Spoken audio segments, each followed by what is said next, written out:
drastically the user interface in a way that your readers are just going to go crazy. And we all know that the readers aren't always the brightest bulbs in the box, so the problem we run into is how do you use those features? Do they know those features exist? I guarantee half our readers don't even use their profile page to the extent that they probably could. I mean, you know, especially with we're using VBulletin 4.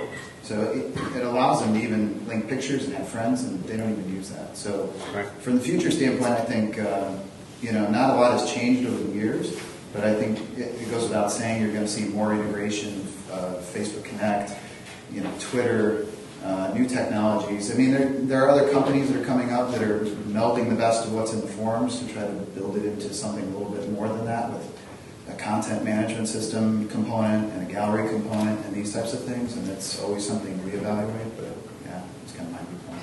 Okay. Patrick? Yeah, ProBoards, right now we're working on our new software, ProBoards version 5. We really want to take a look at what the existing forum software is and identify kind of, like you said, it's been stagnant for years. Like, you know, the exact format and everything really hasn't changed very much. And we want to take that and look at what existing problems we see and kind of improve that. As an example, you know, if you're in a discussion, you know, you're quoting people, replying to people, you know, they don't know necessarily you've quoted them. You know, they don't get a notification or anything like that. You know, these are, you know, things where we can foster a lot more interaction with people by doing notifications, things like that. We also think that search is one of the worst things on forums right now. It's, you know, god-awful, honestly. So our new software, it really works to improve the search experience. It's integrated into the forum. It's all Ajax, everything, very Web 2.0. And we really think, you know, bringing that forward into the future is really what forums need to do, because everything's really kind of outdated right now. So, Right. I think we think a lot about what forum owners need to succeed. And I mean, we heard all day about the quality of the content is really what matters. And the content is only as good as the users that generate it. And so, you know, we think about how we can change the software to help get more users, hit user scale, and then engage and reward those users for producing that high quality content. That's really what drives the evolution of internet and where we want to take forums. With PHPBB, we were working on PHPBB 4, which is, well, just starting to work on PHPBB 4, which will be a complete rewrite on the Symfony framework, which will, well, we hope revolutionize everything about forums. But the reason why forums don't really change is because the focus is still on the content. We notice that whenever we try adding things like galleries or so on, the focus goes away from the content. Even things as simple change as a quick reply degrades conversations down to like YouTube levels. So we really just, you know, we waited for years and years and years to have something with a quick reply in PHPBB because of that fear that it would, you know, just destroy conversations. Yeah, so we're going back to basics rather than expanding. So the focus of Lithium may be a little bit different because we serve mainly large Fortune 500 companies. So we power forums for like Best Buy and Sephora and HP, these companies. And how that's different is we have, you know, we run forum software, so we have totally relate to a lot of the concerns about super users. You know, you can't change a little, you know, tiny thing and everything goes to crap. So you have to, you know, make sure that super user experience remains largely constant or is optimized for them.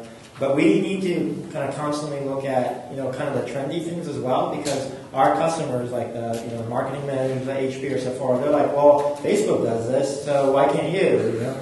Well, what about the streaming thing? So we're trying to find ways to basically maintain the integrity of, you know, super user experience and forums, but adding things so that, you know, the casual users can come and kind of, you know, do Facebook-like kind of casual conversations. And so a lot of our emphasis is on kind of, you know, having a separate experience based on, you know, what kind of user you are. A lot of it, I think, was discussed maybe in the morning, but well, again, maybe this leads into another question. But again, looking at how does the Facebook experience and people changing kind of what they expect of a online conversation, how do we, you know, bring that into a traditional, you know, medium like forums without, you know, breaking what's really important? What kind of behaviors So our philosophy is that, you know, running a forum or being a kind of head of a forum or whatever, community manager, is you're kind of like a party host. And so what you're trying to do is encourage conversation, you know, group people into, you know, people that are likely to talk to each other.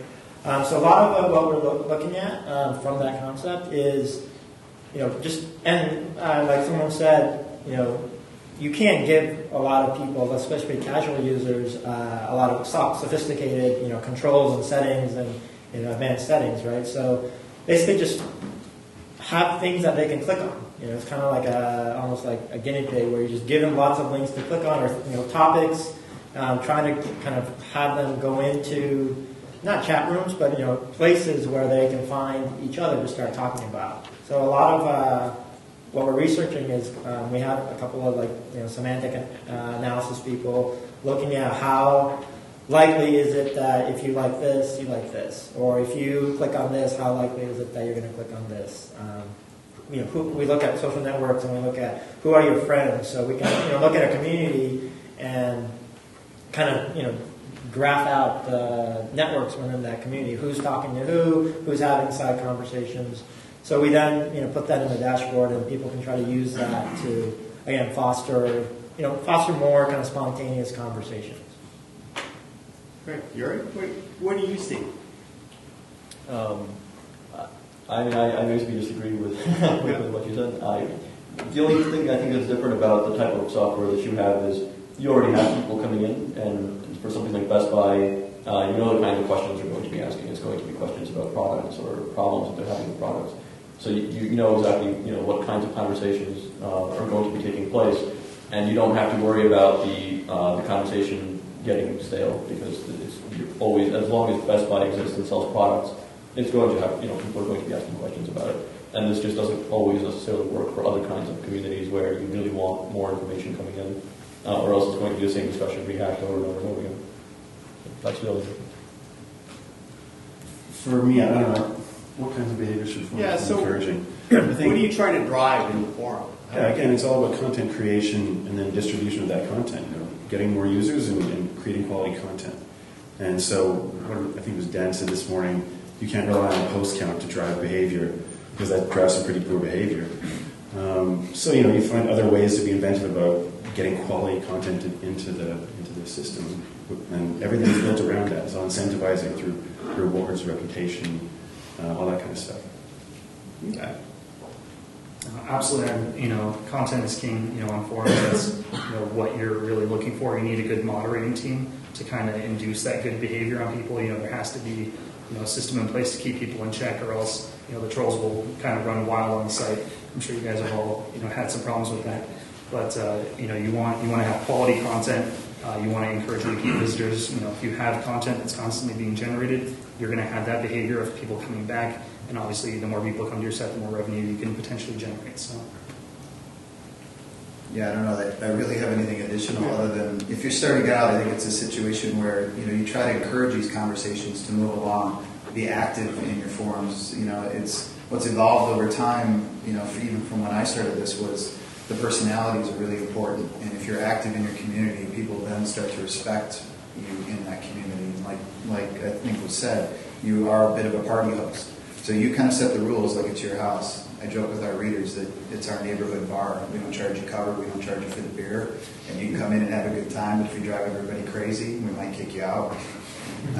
If you take a dump on my bar, I'm going to personally kick you out. and it's just, it's a good analogy, and we've used it with our readers, because they kind of get it. You know, a lot of times they come in and they say, well, you know, this is freedom of speech, and you can't tell me what to do, but at the end of the day, they don't pay the bills, and it's no different, and it's a good analogy, I think, to trying to at least foster the right spirit in which to use the forums. So set that up early and stick to it, you know, and that type of thing. Good. So Matthew, you want to really talk about how important it is to integrate this community into the broader social web, or is it? So, Matthew, you were looking at, or sorry, Mark. Yeah, I had no idea who you were talking about. I can't see it. Well, I think, yeah, I mean, it's very important to integrate into the social web. There's all the obvious reasons you can think of, like basically the social web will just grease the wheels and reduce friction for your users.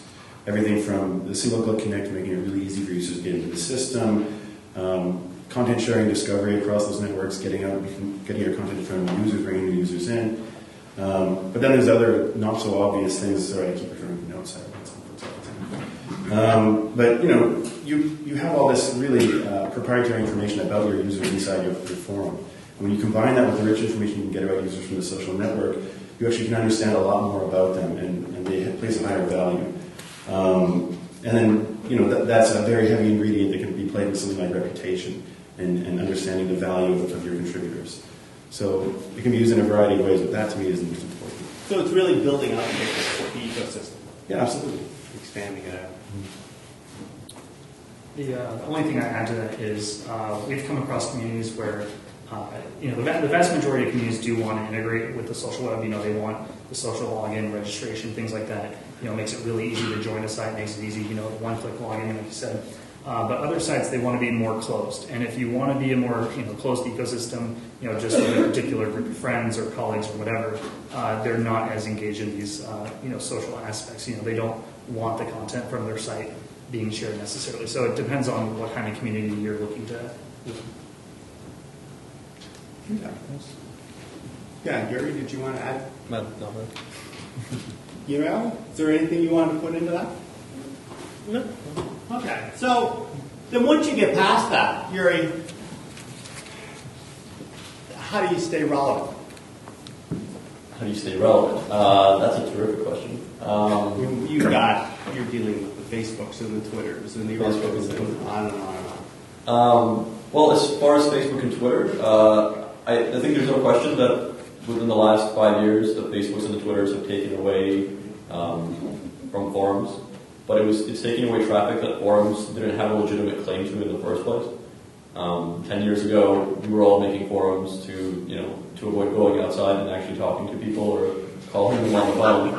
And this just disappeared with Facebook, and it's so much better because I can go and poke someone who I haven't spoken to in 6 years. They don't have to be registered on this other forum that this would just never work. So as far as Twitter and Facebook, I don't think that they compete. They compete as much as cars and airplanes. I mean, 100 years ago you had to drive to California from New York or pick up a course, and now you can fly. But I just don't see that as really being competitors. As far as with other platforms like blogs, I think that they solve different problems, and most sites should use both. Blogs are great at getting people to come, and forums are great at actually creating a community. So you should have a blog, and you should have a community. I always use Ars Technica as an example. They use a forum, and they have the forum have a front page with articles that they post to the forum. And so when you click on comment, it actually takes you to the forum. And what they've seen is that people will create topics about topics that they've put on the front page. And we'll have just this cascade of topics on whatever the new technology is, and so that really works. And you should use all of these things, and don't let Facebook and Twitter scare you. Use them to your advantage to drive traffic to your site, but by no means drive traffic away from your site to Facebook and Twitter. That just doesn't make any sense to me at all. Okay. Yeah, Mark. When I heard the question, I actually didn't think about juggernauts as like Facebook and Twitter. I thought of juggernauts like Quora and Stack Overflow. And I thought, if Stack Overflow decides to create a new stack vertical around Porsche aficionados, answer all the questions people have about Porsches, then some Porsche forum owners are probably going to be pretty scared because Stack has this great power, it seems, to wield over any sort of community and become the de facto place to go for answers about it. So, should you be afraid of stuff like that? I think that you should always be afraid because those sites exist and do well because of the focus that they put on that topic and then the scale of users that they bring to it. It's your job as a community owner and manager to do the same thing. And if you're not doing it, you should be anyway. Make sure you laser focus on one topic and use the tools that are the best suited to help you bring in new users and engage them in the right way. Yeah, I definitely agree that I don't see Facebook kind of as a threat to forums, and the main reason, well, there's a couple of main reasons, is you go on Facebook because your friends are there. You want to hear about your friends, you talk with your friends, things like that. You go to a forum because you're interested in a particular topic. So you really don't get that experience on Facebook. And second to that, Facebook conversations, they don't just constantly bump back up to the top of your feed. Every time someone replies, it just drops off. It's gone. You don't continue an active conversation on a topic for an elongated period of time. So in that way, Facebook just can't compete with forums unless they really change the structure of how their site kind of works. Okay.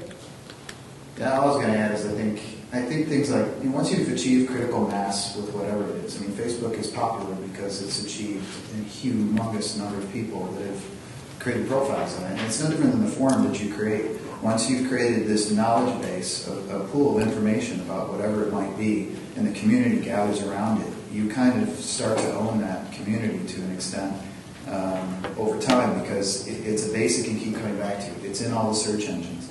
It's something that's always there, and it's alive and thriving and continuing to grow. So, like's been mentioned already several times, is that I don't think Facebook directly competes with that. It's a different type of tool.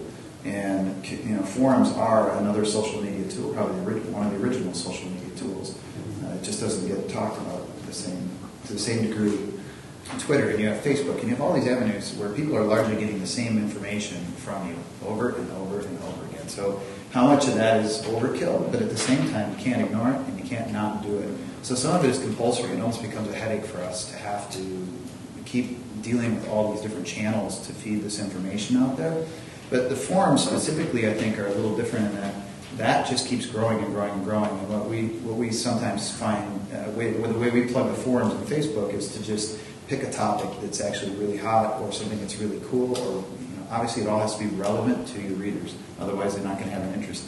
And we post it up on the Facebook page. And it gives that person who created that thread a little juice, where they get a little notoriety out of it. And it might bring a little extra traffic into the forums. But, you can't, there's a fine line between overdoing it and I think doing it enough to keep people interested. Sure. So I have a perspective on this.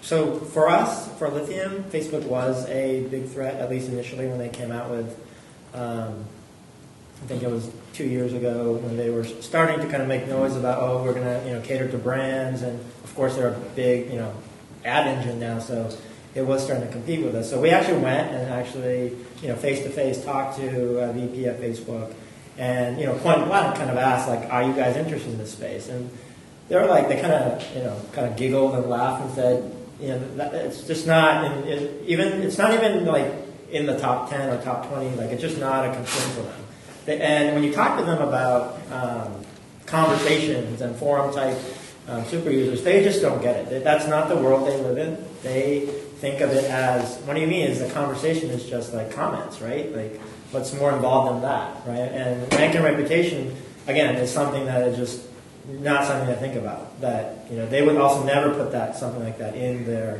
thing. So as the people in the morning session were saying, it's just not a thing that I think Facebook is interested, at least not kind of in a tactical way. I have another perspective though in the kind of Stack Overflows of the world. So before Lithium, I was actually at a company called Fixya, which is kind of a Q&A site for repair.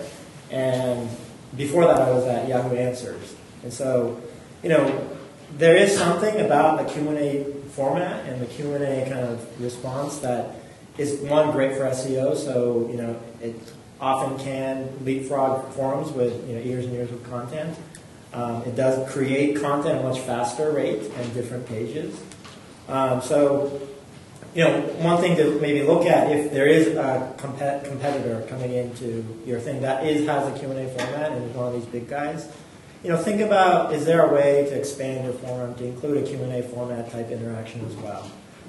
So for my Fixit experience, sometimes, a kind of, being successful in one vertical, like we had first started with consumer electronics repair.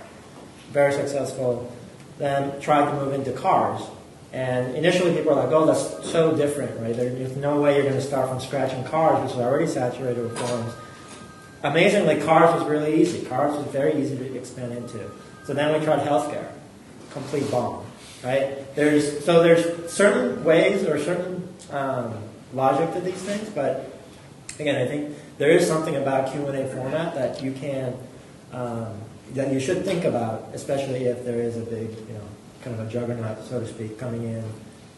And especially if you see your super users start kind of migrating to those formats because of their, kind of a more clear-cut way of giving rank and reputation and things like that. Okay. Yeah, I guess that's always the concern, right? Is where these larger sites worldwide are starting to eat users. And how do you participate in this, and how do you grow it, and how do you become a part of it? So, Patrick, should forums be open to sharing? It depends on the community, but definitely I think that we should be moving that way. There's a lot of different APIs. It's very spread out right now, even in the message board space. Personally, I think it would be great if, we could sit down together, a lot of the software developers and create, one integrated API that everyone can use, cross-forum system. I think it would be great for the forum community, get that information flowing between forums, because, you look at sites like Reddit, where they have a very open API and, they grow exponentially. People use it all the time. I only see real benefits for that as long as, you're comfortable with your community sharing the information that's in there. I think that it drives traffic back to your site. So I think it definitely is something we should be doing. Yeah, I agree, and I think I talked earlier about taking the rich data in a forum and combining it with the rich data from a social network. I think taking the rich data from one forum and combining it with the rich data from another forum is just as important. And you can gain so much more insight into your users, and then knowing this information, you can provide a lot more value for them and make the experience better for them as they go from forum to forum. Is that what you're trying to encourage, though, is having them go from forum to forum? Well, I think, yeah, absolutely. Sharing users is what it's all about. And I think that any user interaction you can, or any users you can share across forums is key to success. Okay. So, sorry. No, go ahead. Oh, I just want to say, something that we're working on right now at ProBoards, we're working on a single sign-on system.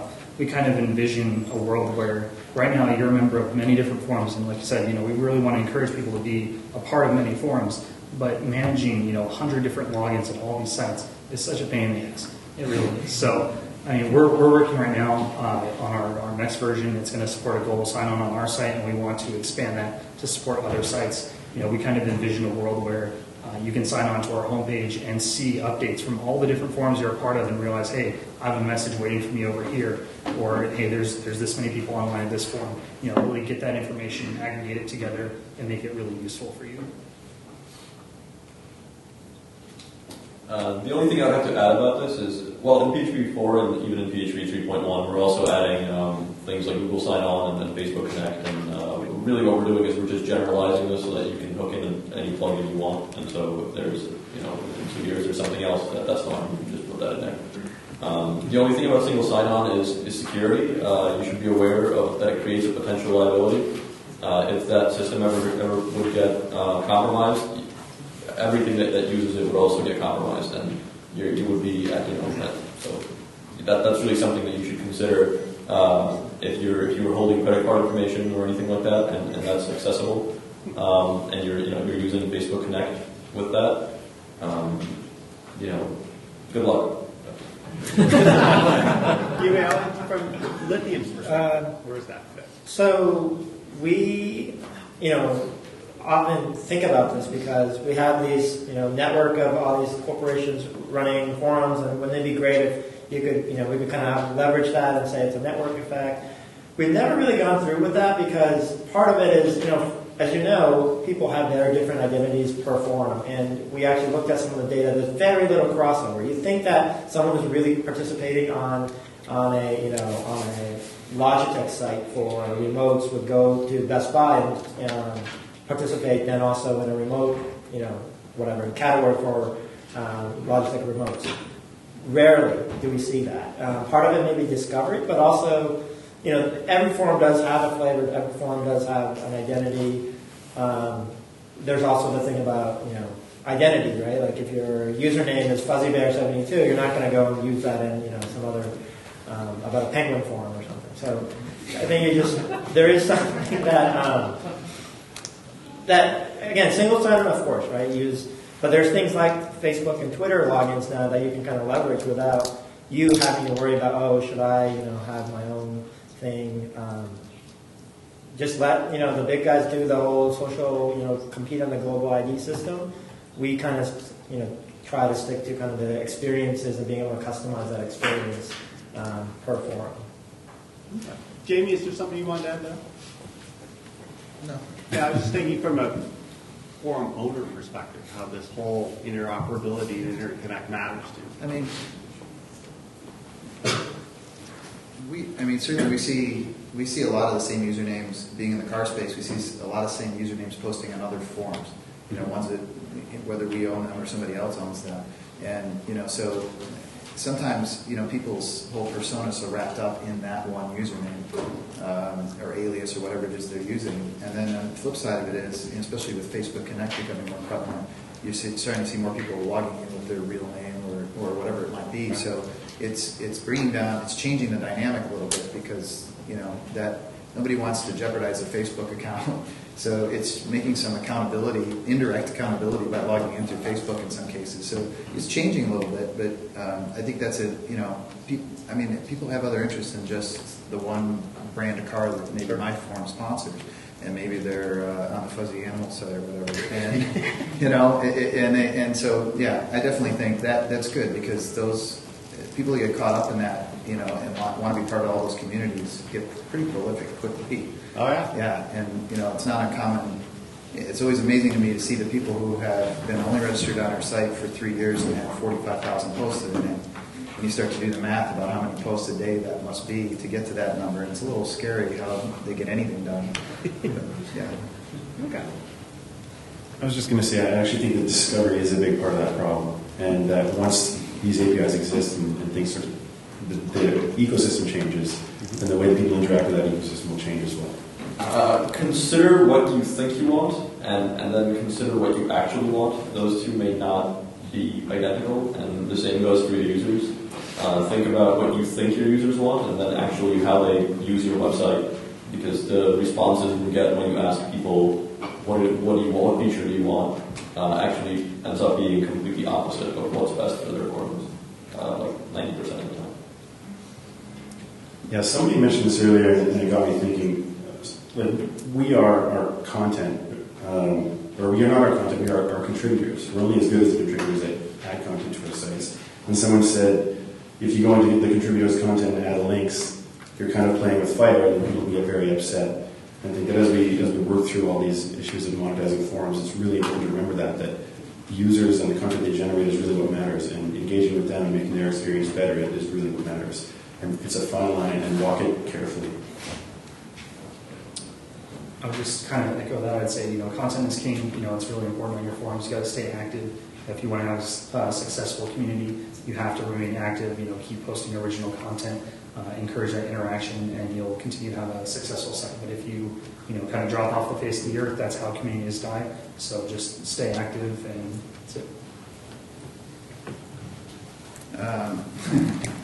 In terms of advice, I think, when I started the forum, I remember making the very first post in our forum and telling a few friends about it and watching it grow from there. I think probably the best piece of general advice I can give anybody is it's important to sweat the details, but don't stress about the individual stuff that's going to bog you down. Your readers can drive you crazy. The moderation and the forums can drive you crazy. The advertisers are upset. I mean, the list goes on and on and on. And sometimes you kind of have to see the forest through the trees and realize that, the community does have a way. Water kind of seeks its own level. And you'd be amazed that, these things that seem like a really big deal 2 weeks later aren't a big deal any longer. And you'll get through these experiences. I mean, we've all been through them. We've all seen them happen. We watch other forums go through them. And so, best piece of advice I can give people is, stick with it and try to keep perspective on why you started it. I mean, you're doing this because most people do this because it's something fun you have, obviously, and interesting. And I was thinking about this when the guys were talking about buying sites and monetization. I'm one of those guys that I've been approached a few times. And I've been on that side of the fence where, we do have to be really honest with ourselves. Like, why do I do this? Why do I like to do this? Would I really want somebody to buy it from me and take it all away theoretically? And so, you know, those are things that, like they said, you know, you got to be honest with yourself about, you know, are you starting a forum because you do it for fun, and that's why you continue to do it and what motivates you, or do you do it because you're looking to sell it someday and try to make big bucks? So the latter is less likely to happen in the grand scheme of things. But yeah, just keep perspective on why you do this, and I think that's the important part. And seek out advice from other people. You can always email me. You know, certainly, and I'm happy to always answer somebody's question if they ever run into a rut. Great. Yumio? One thing I would say is don't be a snob about forums. I'm not saying anyone is a snob about it, but I think, you know, things are fundamentally changing, I think, in how people interact online and how people are much more comfortable about sharing online. And, you know, the success in terms of just terms of quantity of you know, content that was created on Yahoo Answers, for example, was this fundamental belief that, you know, everyone has something important to share or can share on something. And as simple as that sounds, you know, 5 years ago when we started, a lot of people who had done forums kind of was really negative about that idea that, you know, for great content forums you have to limit your audience, and, you know, there was this notion. And I've just seen it time and time again that, you know, if you expand, you know, if you make sure that you don't compromise, you know, obviously the great content and the, you know, the super users, but, you know, trust that even the kind of newbies can have very important things to contribute. And I think that's when you see some of these forums or communities really scale to, you know, just beyond what you would see in a, you know, a pure kind of aficionado site. So that's what I would say. Great. Thank you.